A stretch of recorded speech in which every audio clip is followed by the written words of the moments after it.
right? It's one of the most ancient games. It's called Find the Lady. You take out a couple of bucks, you make a guess or take a chance, and you can win. And the guy that I thought was rather fascinating, really, because he said, look, keep it real simple. I love the ballyhoo that they use to bring you in. You may have nerve, you may have plenty. 5 will get you 10. 10 will get you 20. Just keep your eyes on the lady. That's all you need to do. He gave it a little shuffle, and then he would say, find the lady. Now remember the rules, okay? Black you lose, red you win. The other black you lose again. Now the game is so simple that it invites vamping. And so the guy who I saw do this actually did this with 4 cards. Added another ace. Now he felt that that was absolutely fair. And he said, I'll tell you why. I'm going to show them where the money card is the whole time. So this way, they will be able to win. I'll even keep the money card face up right up until the last minute.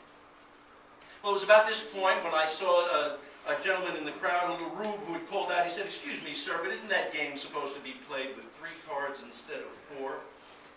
He said, well, I suppose if you can play it with 4 cards, you can play it with 3. He said, I hope you have your money. Son, you look pretty lucky. Look, hey, diddle, diddle. The queen is in the middle. He did his little shuffle. And then he said, son, are you ready to bet? And he was. And he bet on the middle. And he was wrong. In fact, a lot of people were wrong that day. Fascinating as it was, I found out why. This guy was good. This guy was real good. This guy was too good. This guy was cheap. I thought this was fascinating. I said, I got to learn how to do this. I got me a whole bunch of decks of cards. I ran down the block, and I did exactly what he did. He used only 3, didn't use 4. Hey, diddle, diddle. The queen goes in the middle. He did his little shuffle like this. I remember I'm a young kid doing this, and then he made his little gesture like that. Did you catch me the first time do that? You probably didn't. It's supposed to go right by you. It's a very innocuous move. But that's the difference that makes all the difference. See, now, it doesn't matter what card you're going to bet on that's in his hand. There's absolutely no way you can win because he makes a switch with the card that's on the table.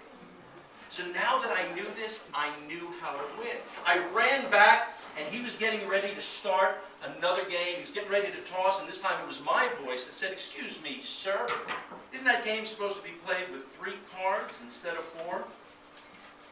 He smiled. He said, well, I suppose if you can play it with 4 cards, you can play it with 3. I hope you have your money.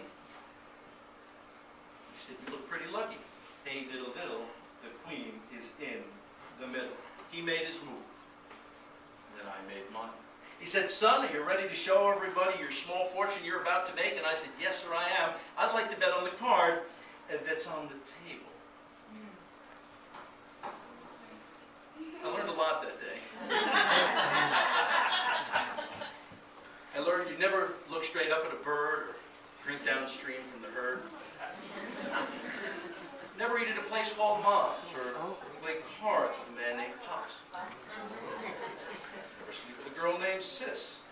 And if this game challenges you, remember this, that if you have a hard time following the game, the only way to make sure you don't lose at this game is not to play.